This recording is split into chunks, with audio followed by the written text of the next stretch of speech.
Yep, they've had their injury problems here at Coventry this season. Hans Andersen was hurt early on, and Emil Saifuddinov, his replacement, missing tonight because of an injury sustained in Poland yesterday.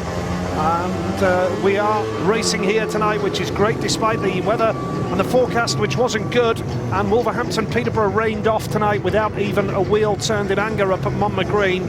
And there is a roof at Cardiff, remember, so we will have action on Saturday at the Millennium Stadium and the 11th staging of the British Grand Prix at that brilliant venue. We cannot wait. It is a great time of year. And then a couple of weeks after that, we've got the World Cup as well. It's a great time of year for Speedway fans. It's a fabulous time for the International Speedway at this time of year, no question about that. And certainly with the Cardiff Grand Prix and then into the World Cup, it's can't wait, mouth-watering stuff. And the Elite League, very tight this season. You cannot rule anybody out of a top 4 place. Heat number 9, Eunice Kilmacorpy goes off the inside for the Eastbourne Eagles. Gate 2 in blue is Przemek Pawlicki, the rare talent of gate number 2 in blue. Lucas Trimmel goes off gate 3 in yellow. He's got 5 points out of 6 so far. Ryan Fisher going off the outside has been up and down so far for Coventry on his return to the club. He had that spell with the Edinburgh Monarchs, of course, but back with the Coventry Bees, and has been a little bit inconsistent so far this season. And I just wonder whether he's missing the confidence boost of riding in the Premier League. When he was doubling up in previous seasons, he seemed to come in after scoring hatfuls of points for the Edinburgh Monarchs and then just using that confidence to full effect in the Elite League.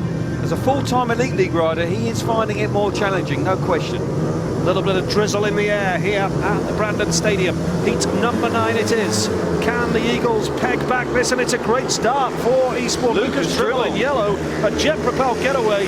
Kilmacorpy is second in white, and they're going to be pushed hard and really working hard here. Ryan Fisher, Pawlicki is at the back in blue, but Eastbourne are on a 5-1 as it stands at the moment, Kel. They are indeed. You've got to say Pawlicki was all over the place. Look at Ryan Fisher, right up the inside of Eunice Kilmacorpy, leaves him nowhere to go.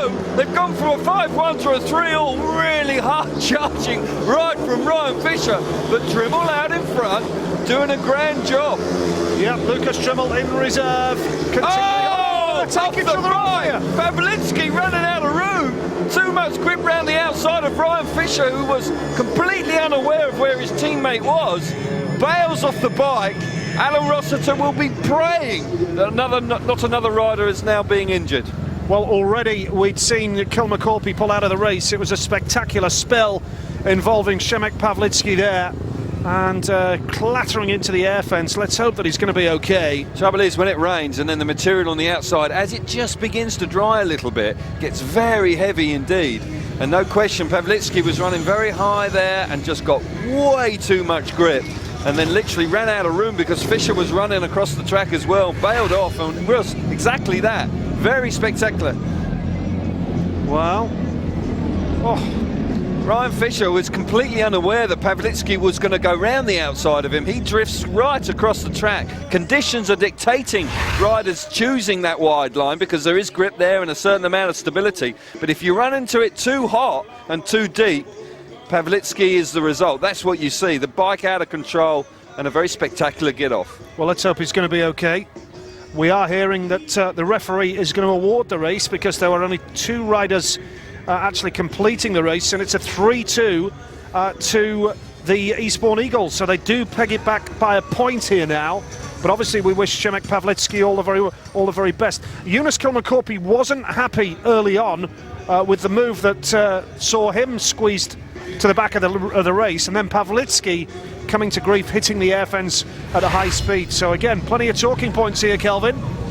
Yeah, Ryan Fisher just totally unaware that his teammate's going to come round the outside. He probably thought with him being that wide that Pawlicki would turn back to the inside, but Pawlicki was committed and just ran out of room and got out of control and then found himself buried in the air fence.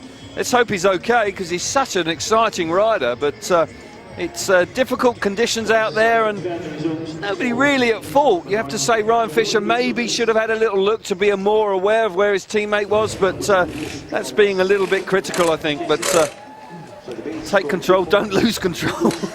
Well, certainly that didn't apply to Pawlicki. Well, it's a tough old sport. These riders are tough men, and they're putting their bodies on the line every time they go out on the bike. And Pawlicki's up. That's brilliant. What a great sight. Przemek Pawlicki up on his feet and smiling as well, which is great to see. But when we show you this once again, you have to ask how he's smiling after walking away from that. Unbelievable. Coventry lead 29-23 here. How do you walk away from this and smile, Kelvin? Well, the only way you walk away from that, it is a very spectacular get-off, but the fact that you're rolling around on a bouncy castle. In the old days when you were rolling around on a sodden wooden fence, you certainly didn't get up and go back in the pits with a smile on your face.